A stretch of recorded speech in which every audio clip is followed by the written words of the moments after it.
নমস্কার। একদম গতকালের খবর, যেটা এখন সবাই জানেন, যে ইউক্রেন বনাম রাশিয়ার যে যুদ্ধ হচ্ছিল তার সর্বশেষ আপডেট এই যে ইউক্রেন রাশিয়ার অনেকগুলো বিমান ধ্বংস করে দিয়েছে আচম্বিত এক ড্রোন আক্রমণে। তা এই এপিসোডটা একেবারেই রাশিয়া নিয়ে নয়, রাশিয়া ইউক্রেন যুদ্ধ নিয়েও নয়, কিন্তু জিনিসটা গুরুত্বপূর্ণ এই কারণেই যে ওই খবরটা সারা পৃথিবীর সবাই জানতে পেরেছে এবং সে নিয়ে খুব হইচই হচ্ছে। সারা পৃথিবীর আন্তর্জাতিক মিডিয়া তো বটেই, রাশিয়ার মিডিয়াও সেটা প্রচার করেছে, যদিও রাশিয়াকে দেখানো হয় প্রায় একটা স্বৈরতান্ত্রিক দেশ হিসেবে এবং বলা হয় সেখানে পুতিনের প্রায় একটা স্বৈরতন্ত্র চলছে। কিন্তু তারপরেও রাষ্ট্রীয় নিরাপত্তা, দেশপ্রেম, খবর চেপে রাখতে হবে, এইসব হাবিজাবি বাচ্চাদের ছেলে বুঝানোর গল্প দিয়ে সেসব কেউ লুকোয়নি। কোনো কোনো জায়গায় তো এটাকে পার্ল হারবারের সঙ্গেও তুলনা করা হচ্ছে। তুলনাটা যথাযথ কিনা সে অন্য প্রশ্ন, কিন্তু হচ্ছে, হইচইটা হচ্ছে। ওদিকে এই বিষয়টা গুরুত্বপূর্ণ কেন? কারণ ভারত পাক সাম্প্রতিক সংঘর্ষে আপনারা সবাই জানেন যে কয়েকটা বিমান খুইয়েছে ভারত, সেটা অবশেষে জানা গেছে, এটাও সবাই জেনে গেছেন। কিন্তু এতদিন সেই নিয়ে ঢাক ঢাক গুড়গুড়ের কোনো শেষ ছিল না, ছেলে ভুলোনো গল্পের কোনো শেষ ছিল না।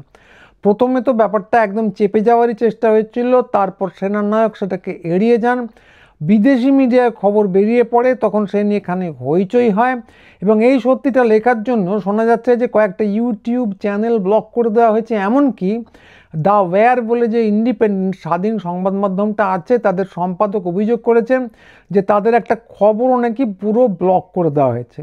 যেন এইটা জেনে ফেললে প্রচুর সমস্যা হবে, কিন্তু সবশেষে ঝুলি থেকে বেড়াল তো বার করতেই হয়েছে। সেনানায়ক অনিল চৌহান স্বীকার করেছেন যে কিছু বিমান ধ্বংস হয়েছে, তারা হারিয়েছেন, সেটা স্বীকার করেছেন আবার সিঙ্গাপুরে গিয়ে ব্লুমবার্গের কাছে। তো সে এক অদ্ভুত ব্যাপার, এরা সব কিছুই বিদেশে গিয়ে বলেন, সম্ভবত ধাতানিকে দেশে প্রথমে বলেন না, চেপে যাওয়ার চেষ্টা করেন। তো তারপরে উনি যা বলেছেন তা হলো যে বিমান খোয়ানোটা খুব বড় বড় ব্যাপার নয়, আসল কথা হলো ওরা শিক্ষা নিয়েছেন, অত কোটি টাকার বিমান হারানোটা খুব একটা বড় ব্যাপার নয়, এই হলো ওদের অদ্ভুত যুক্তি। তা যাই হোক, সে নিয়ে গত এপিসোডটা করেছি, দেখে নিতে পারেন। কিন্তু এখানে প্রশ্ন হচ্ছে যে এই ঢাক ঢাক গুড় গুড় কেন? রাফালে ঠিক কি আছে, এমন কিছু কি আছে রাফালের আড়ালে যা লুকিয়ে ফেলতে হবে? তো সময়সীমা বা আমাদের বিখ্যাত স্বরাষ্ট্রমন্ত্রীর কথায় ক্রোনোলজি, সেটা দেখুন। পহেলগাঁও আক্রমণ হয়েছিল এপ্রিলের 22 তারিখ। কাশ্মীরে অভূতপূর্ব নিরাপত্তা ব্যবস্থা আমরা জানি, সেখানে 5-6 লাখ সেনা মজুত আছে বলে শোনা যায়, মোটামুটি এস্টিমেট তাই। প্রতি 10 মিটার অন্তর নাকি সেনার দেখা পাওয়া যায়। কিন্তু তারপরেও সীমান্ত থেকে বহু দূরে, কয়েকশো কিলোমিটার দূরে, কয়েকজন জঙ্গি হাতে অস্ত্রশস্ত্র নিয়ে নির্বিঘ্নে চলে এলো একটা জনাকীর্ণ জায়গায়। সেখানে নাকি বেছে বেছে কয়েক ঘন্টা ধরে হত্যালীলা চালালো, কেউ তাদের কিচ্ছু বলল না, অত সেনা মজুদ থাকা সত্ত্বেও গোটা রাজ্যে। এবং তারপর তারা খুন জখম করে নির্বিবাদে ড্যাং ড্যাং করে আবার ফেরত চলে গেল, কেউ তাদের আটকালো না, একটি গুলিও বর্ষিত হলো না। তা এ এক এমনি অদ্ভুত ব্যাপার, কিন্তু তারপরেও তর্কের খাতিরে ধরে নেওয়া যায় যে নিরাপত্তার ফাঁক ফোকর তো থাকতেই পারে, এমনকি বেহুলার বাসর ঘরেও কিছু ফাঁক ফোকর ছিল।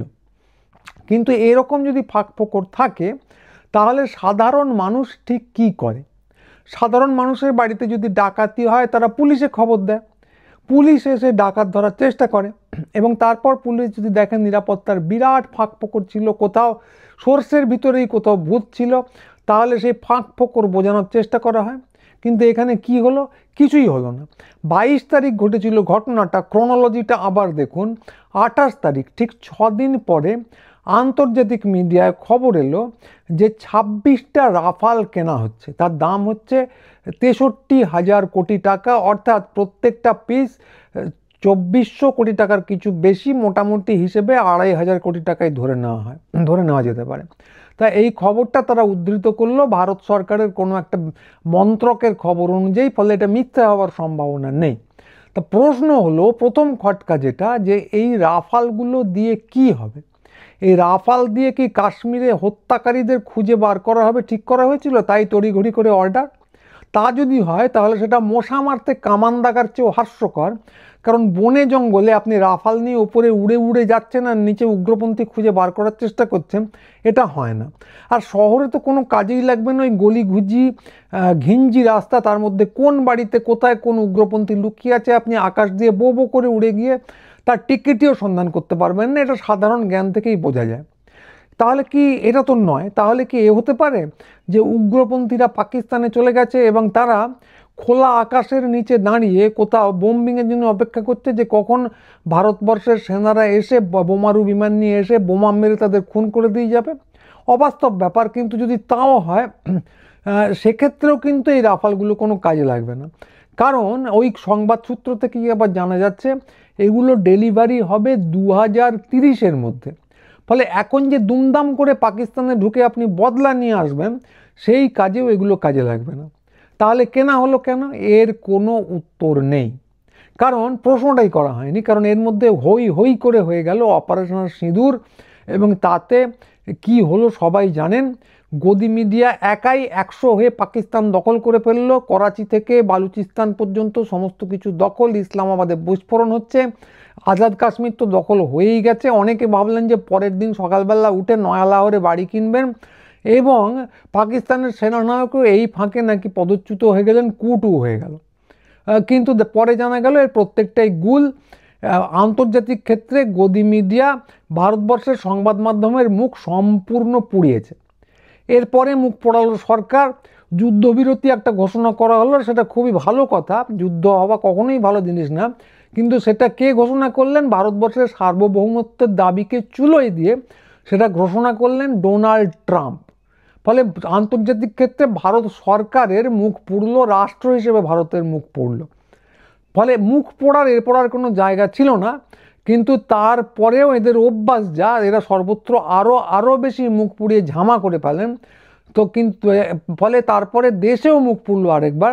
জম্মু কাশ্মীরে পুলিশ সপ্তাহ 3 পরে পোস্টার দিয়ে জানালো যে হত্যাকারীরা খুব সম্ভবত এখনও ভারতের। 3 সপ্তাহ পরে জানিয়েছিল এবং এখনও ধরা পড়ার কোনো খবর নেই। তারা ওই যে বিমান আক্রমণ হলো, সমস্ত কিছু সন্ত্রাসবাদী পরিকাঠামো ধ্বংস করে ফেলা হলো বলে দাবি। তারপরে কাশ্মীর পুলিশ বাবা বাঁচা করে বলল আপনারা প্লিজ ধরে দেবেন, আপনাদেরকে তাহলে 20 লাখ টাকা না কত লাখ টাকা দেব। তো তাই যদি করতে হবে সেটা প্রথম থেকে করলেই হতো, যেটা মানুষ প্রথমে করে, ডাকাত ধরার চেষ্টা করে। বাড়িতে ডাকাতি হলে প্রথমেই অটো ভাড়া করে রানাঘাটে গিয়ে কাউকে হামলা করার চেষ্টা করে না, কাছে পিঠে এলাকায় ডাকাতকে ধরার চেষ্টা করে। তো সেটা না করে চারদিকে দুমদাম করে বোম ফাটিয়ে দাবি করে ফেলা হলো সন্ত্রাসবাদী পরিকাঠামো খুব ধ্বংস হয়ে গেছে। তারপরে জম্মু কাশ্মীরে পোস্টার দিয়ে জনতাকে বলা হচ্ছে যে হত্যাকারীরা খুব সম্ভবত এখনও ভারতে, তাদেরকে বাবা ধরে দিতে পারবেন আপনারা। তো এটা প্রথমেই করা যেতে পারতো, 7 মণ তেল পোড়াতে হতো না, এত বিমান টিমানও ধ্বংস হতো না।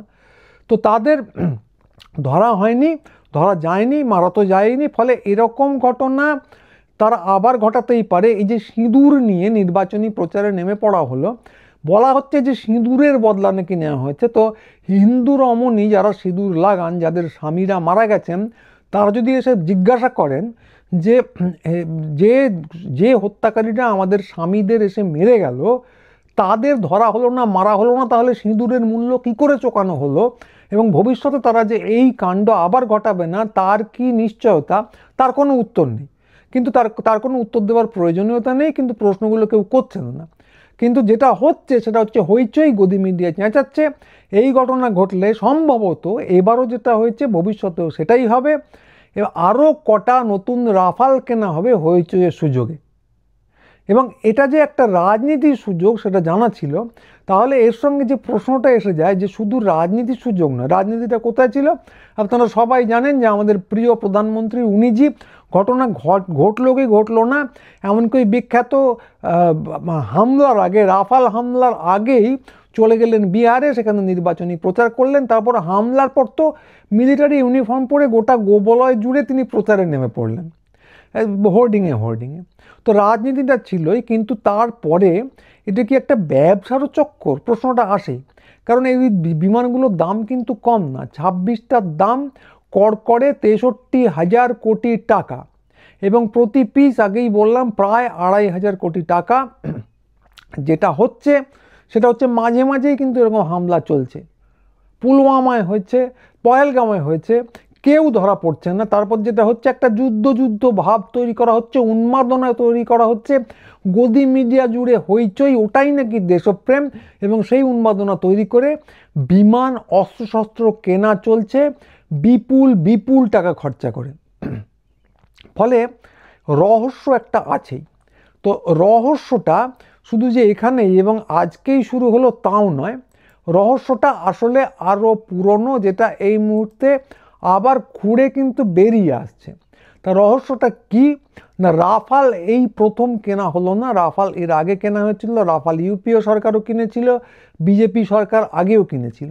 তা কংগ্রেস 2021 সালে একটা অভিযোগ করে, মিডিয়াতে করে, তাদের সোশ্যাল মিডিয়া পেজেও করে, এবং তারা খুব পরিষ্কার একটা হিসেব দিয়ে এই অভিযোগটা করেছিল। হিসেবটা আপনারা এখন স্ক্রিনে দেখতে পাচ্ছেন যে ইউপিএর আমলে কেনা হয়েছিল 126টা রাফাল বিমান, এবং তার দাম পড়েছিল হচ্ছে প্রতি পিস 526 কোটি টাকা। এরপরে বিজেপি হইচই করে, প্রতিরক্ষা নিয়ে প্রচুর হইচই, দেশপ্রেম ইত্যাদি শুরু করে গদি মিডিয়াকে নিজের পকেটে এনে 36টা বিমান কেনে, প্রতি পিস পড়ে 1670 কোটি টাকা। 526 বনাম 1670 কোটি টাকা। এবং কংগ্রেস অর্থাৎ ইউপিএ সরকার যে চুক্তিটা করেছিল তাতে আরও অনেকগুলো জিনিস ছিল। প্রথম হচ্ছে যে দেশের ভিতরে প্রোডাকশন, উৎপাদনের সুযোগ ছিল, 108টা দেশে প্রোডাকশন হবে তারা বলছিলেন, কিন্তু বিজেপি সরকারের ক্ষেত্রে দেশে প্রোডাকশনের কোনো সুযোগ সুবিধে নেই। টেকনোলজি ট্রান্সফার, অর্থাৎ প্লেনগুলো যে সফটওয়্যারে চলে সেই টেকনোলজিটা ভারতকে দেওয়া হবে। কংগ্রেস সরকার, ইউপিএ সরকার এটাতে রাজি করিয়েছিল রাফালকে, কিন্তু বিজেপি সরকার সে নিয়ে এখনও হইচই হচ্ছে যে রাফাল কিন্তু সফটওয়্যার দিচ্ছে না, অর্থাৎ তাদের উপর সম্পূর্ণ নির্ভরশীল হয়ে থাকতে হবে মেনটেনেন্সের জন্য, অর্থাৎ আরও বেশি টাকা খরচা। অটো করাপশান ক্লজ, অর্থাৎ কিনা করাপশানের ক্ষেত্রে যে রক্ষা কবচ থাকবে কি থাকবে না, সেটা ইউপিএ সরকারের আমলে ছিল হ্যাঁ থাকবে, বিজেপি সরকারের আমলে হচ্ছে থাকবে না। গ্যারান্টি, অ্যাডভান্স আর পারফরমেন্স গ্যারান্টি, সেটা ছিল হ্যাঁ, বিজেপি সরকারের আমলে সেটাকে করে দেওয়া হয়েছে না। তো সভারেন গ্যারান্টি, অর্থাৎ কিনা সার্বভৌমত্বের যে গ্যারান্টি, সেটা ইউপিএ সরকারের আমলে ছিল হ্যাঁ, এবং বিজেপি সরকারের আমলে করে দেওয়া হয়েছে না। অর্থাৎ কি অনেক সুযোগ সুবিধে যেগুলো ব্যবসায়ী নেগোসিয়েশনে আসে সেগুলো আদৌ তো করা হয়নি। ডোমেস্টিক যে প্রোডাকশান, উৎপাদন, তার কোনো সুযোগ নেই, এবং দাম অনেক বেড়েছে। তখন ছিল 526 কোটি টাকা, তারপরে হয়ে দাঁড়ালো 1670 কোটি টাকা পার পিস বলছি আমি, এবং এখন সেটা হয়ে দাঁড়িয়েছে 2500 কোটি টাকা। টাকার সংখ্যা ক্রমশ বাড়ছে, টাকার পরিমাণ ক্রমশ বাড়ছে, হইচই বাড়ছে, একটা করে যুদ্ধ উন্মাদনা তৈরি হচ্ছে, এবং আরও বেশি টাকা দিয়ে রাফাল কেনা হচ্ছে। তো এর পিছনে ঠিক কী আছে জানা সম্ভব নয়, আমরা জানিও না, তাহলে আলাদা করে তদন্ত করতে হবে, সিক্রেট সার্ভিসকেও জুড়তে হতে পারে, কিন্তু আমরা জানি না। কিন্তু সন্দেহ আসে যে পুরোটাই কি এর বেওসা, কারণ যারা এখন সরকার চালাচ্ছেন তারা ব্যবসাটা তো খুব ভালো বোঝেন। খুব পুরোটাই যদি ব্যবসা হয়, যদি এরকম একটা সন্দেহ থাকলে তার শর্তগুলো কি, কে লাভবান হচ্ছেন, সন্দেহটা আছে, আমরা জানি না, কিন্তু এই সন্দেহটা থাকেই, এবং সন্দেহটা ভীষণ ভীষণ ভীষণভাবে ঘনীভূত হচ্ছে।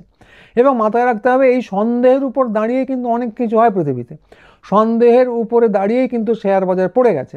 একটা রাফাল বা দুটো রাফাল ভেঙে পড়েছে এই খবর আসার পর রাফালের যে উৎপাদক সংস্থা ফ্রান্সের, তাদের শেয়ার হই হই করে নেমে গিয়েছিল, এবং একই সঙ্গে শেয়ার বেড়ে গিয়েছিল উল্টো দিকের যে অস্ত্র নির্মাতা কোম্পানি, সেই চীনে কোম্পানির।